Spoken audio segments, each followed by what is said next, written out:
तुलसीदास जी के आंखों से आंसू बरस रहे थे भगवान की याद में, भगवान के विरह में। उन बरसते हुए प्रेमांसुओं से चंदन उतारा जा रहा था।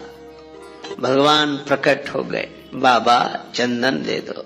तुलसीदास जी तो वैसे ही परेशान थे। भगवान की ओर देखकर बोले, बच्चा हमें क्यों परेशान करते हो? घाट पर बहुत लोग हैं, किसी से ले लो, बहुत पंडे बैठे हैं, हम तो वैसे ही परेशान हैं। रोने लगे। भगवान ने मन में सोचा, कभी कम रो रहे हैं, हम चले जाएंगे तो ज्यादा रोएंगे, पहचान नहीं पा रहे हैं। तो भगवान ने कहा, अच्छा बाबा चंदन दो चाहे मत दो, पर यह बताओ तुम रो क्यों रहे हो? कौन खो गया है तुम्हारा? तुलसीदास जी रोते हुए बोले, हमारे भगवान हमें नहीं मिल रहे। राम जी बोले, तब तो आपके भगवान बड़े कठोर हैं, आप इतना रोते हो तो भी भगवान आपको नहीं मिलते हैं। तुलसीदास जी रोने लगे और राम जी के मुख पर हाथ रखते हुए बोले, नहीं बच्चा ऐसा मत कहो, हमारे राम जी तो कृपालु है, हमारा ही दुर्भाग्य है कि भगवान नहीं मिल रहे हैं।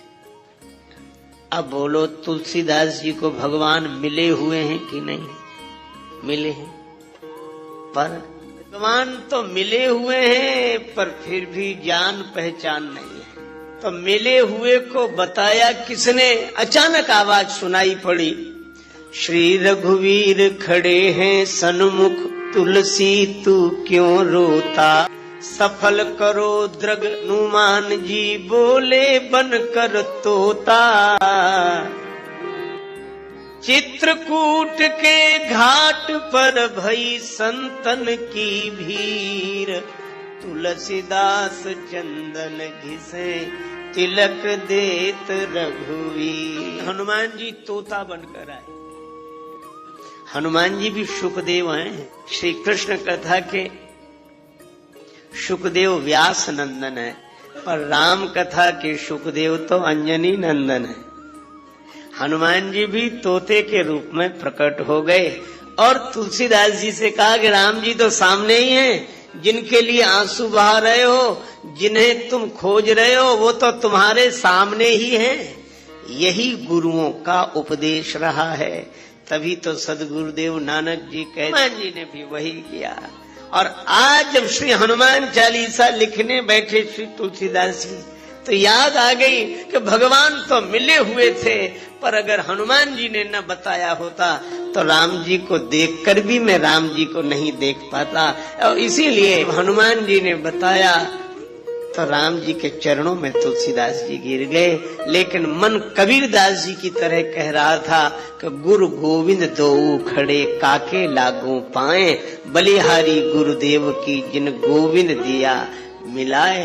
तो जब जब श्री हनुमान जी का स्मरण तुलसीदास जी करते तो उन्हें यह घटना याद आई।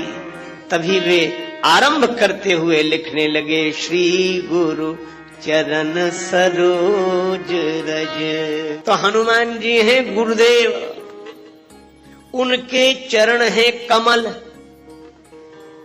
और चरण कमल की जो धूल है, रज है, वह गुरुदेव के चरण कमलों का पराग है। अच्छा, रज की आवश्यकता पड़ी क्यों?